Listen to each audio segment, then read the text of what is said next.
ഈ സ്വകാര്യ ബസ്സുകൾ മറ്റ് വരുമാന സ്രോതസ്സുകൾ കണ്ടെത്തണമെന്ന ഗതാഗത വകുപ്പ് മന്ത്രി CP ജോണിന്റെ ആഹ്വാനം ഏറ്റെടുത്ത് പത്തനംതിട്ടയിലെ ബസ് ജീവനക്കാർ ബസ്സിനുള്ളിൽ അച്ചപ്പവും കുഴലപ്പവും ഉൾപ്പെടെയുള്ള പലഹാരങ്ങളുടെ വിൽപ്പന ആരംഭിച്ചിട്ടുണ്ട്.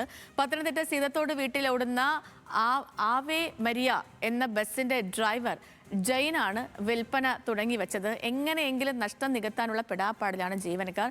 പത്തനംതിട്ടയിൽ നിന്ന് ശ്രീരാജ് ബാബു തയ്യാറാക്കിയ റിപ്പോർട്ടിലേക്ക്.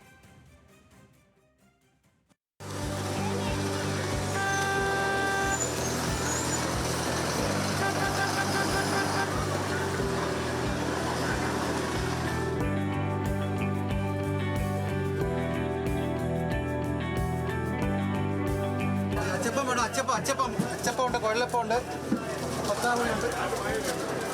50 രൂപ ഞാൻ തീരാൻ പോകാർക്കെങ്കിലും വേണോ? സംസ്ഥാന സർക്കാരിൻ്റെ പ്രിയദർശിനി പദ്ധതി വന്നതോടെ പ്രതിസന്ധിയിലായത് സ്വകാര്യ ബസ് ഉടമകളും ജീവനക്കാരുമാണ്. പത്തനംതിട്ടയിൽ അങ്ങനെ ഈ പ്രതിസന്ധിയെ മറികടക്കാനായി ബസ് ജീവനക്കാർ തന്നെ മറ്റ് മാർഗങ്ങൾ തേടുകയാണ്. അവർ ഇത്തരത്തിലുള്ള പലഹാര വസ്തുക്കൾ ബസ്സിൽ എത്തുന്ന യാത്രക്കാർക്ക് വിൽക്കുകയാണ്. ചേട്ടാ, എന്താണ് ഇങ്ങനെ ഒരു ആദ്യമായിട്ടാണ് ഇങ്ങനെ കാണുന്നത്? നമ്മുടെ സാഹചര്യം എന്ന് പറഞ്ഞാൽ മുതലാളിക്ക് ബാലൻസ് ഒന്നും ഇല്ല, ഞങ്ങൾക്ക് ശമ്പളവും ഇല്ല.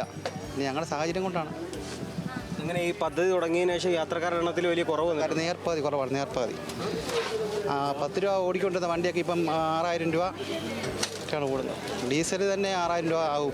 പിന്നെ ഓവറാണ്. മുതലാളിക്ക് പേപ്പർ മാത്രമേ ഉള്ളൂ. മുതലാളി മിക്ക വണ്ടി ബീഫം കൊടുക്കാനുള്ള തീരുമാനത്തിലാണ്. ഞങ്ങളുടെ സാഹചര്യം കൊണ്ട് വണ്ടി ഇട്ട് ഓടിക്കുക. ഇങ്ങനെ ഒരു കച്ചവടം തുടങ്ങിയിട്ട് എങ്ങനെയുണ്ട്? കച്ചവടം തുടങ്ങി കുഴപ്പം, നമ്മുടെ കാര്യങ്ങളൊക്കെ നടന്നു പോകണമെന്ന ഉദ്ദേശമാണ്. ആവശ്യ കാര്യത്തിനൊക്കെ ചെറിയതെല്ലാം നടക്കുന്നുണ്ട്. യാത്രക്കാരുടെയൊക്കെ പ്രതികരണം എങ്ങനെയാണ്? യാത്രക്കാരുടെ നല്ല പ്രതികരണമാണ്, കുഴപ്പമൊന്നുമില്ല. ചേച്ചി 50 രൂപ ചേച്ചി 50 രൂപ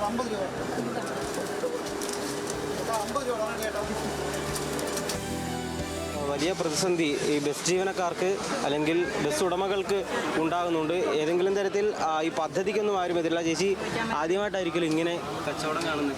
അതെ, ആദ്യമായിട്ടാണ് കാണുന്നതും. ഞങ്ങളിങ്ങനെ മിക്കവാറും ബസ്സിലൊക്കെ സഞ്ചരിക്കുന്നതാണ്.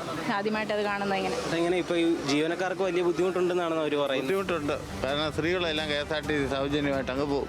പിന്നെ കുറച്ച് പേരേ ഉള്ളൂ. അത് തന്നെയല്ല, ലക്ഷങ്ങൾ ശമ്പളം വാങ്ങിക്കുന്ന സ്ത്രീകളാണ് സൗജന്യമായിട്ട് യാത്ര ചെയ്യുന്നത് തെറ്റല്ലേ? പാവപ്പെട്ട സ്ത്രീകൾക്കാണെങ്കിൽ കുഴപ്പമില്ല. അർഹതപ്പെട്ടവർക്ക് ആവശ്യമാണ്.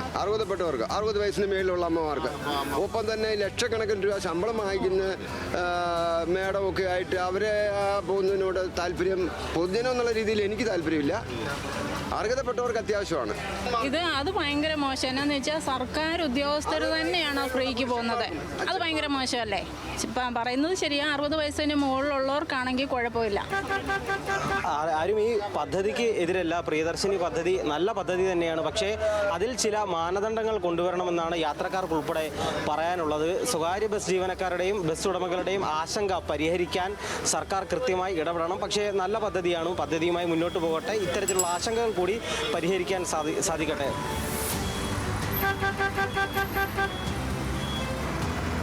പത്തനംതിട്ടയിൽ നിന്നും ക്യാമറമാൻ CR ജറിനൊപ്പം ശ്രീരാജ്, ന്യൂസ് മലയാളം.